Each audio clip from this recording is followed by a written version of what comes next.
Welcome to Raglannskitchen. நம்ம எங்கே இருக்கோம்னா வேளாங்கண்ணியில்.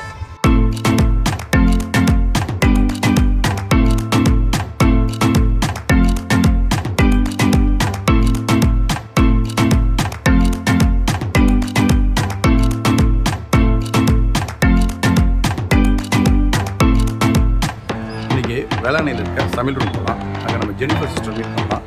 ஜெனிஃபர் சிஸ்டர் இன்றைக்கி என்ன மாதிரியான ரெசிபி செஞ்சு காட்ட போகிறான்ட்டு நம்ம அவங்க போய் கேட்கலாம் வாங்க. மணப்பாடு, நான் ஜெனிஃபர்.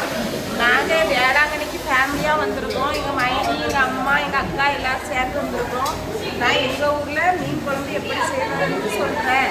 அந்த மீன்கள் நான் ரெடி பண்ணி வச்சுருக்கோம். 1/2 கிலோ மீன், சாவாடை மீன், அதை வந்து நல்லா நல்லா கழுவி ரெடி பண்ணி வச்சுருக்கணும்.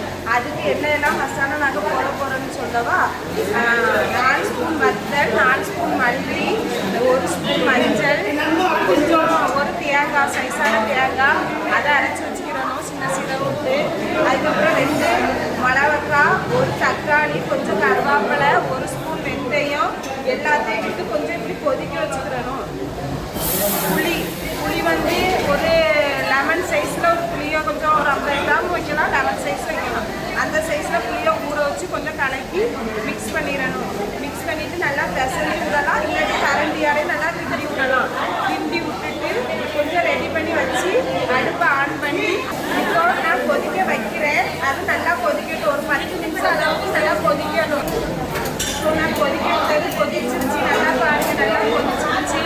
இப்போ நான் மீனை உள்ளே விடுறேன், கழுவி வச்ச மீனை.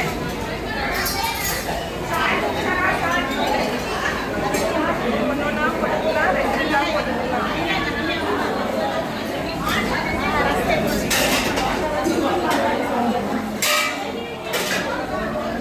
அதுக்கப்புறம் இதை போட்டு கொஞ்சம் சிம்மில் வச்சு மீனை போட்டு 10 நிமிஷம் கொதிக்க வைக்கலாம்.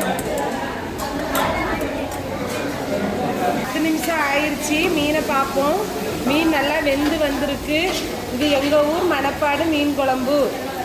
அதனால் நீங்கள் அருமையாக இருக்குது, செஞ்சு பாருங்கள்.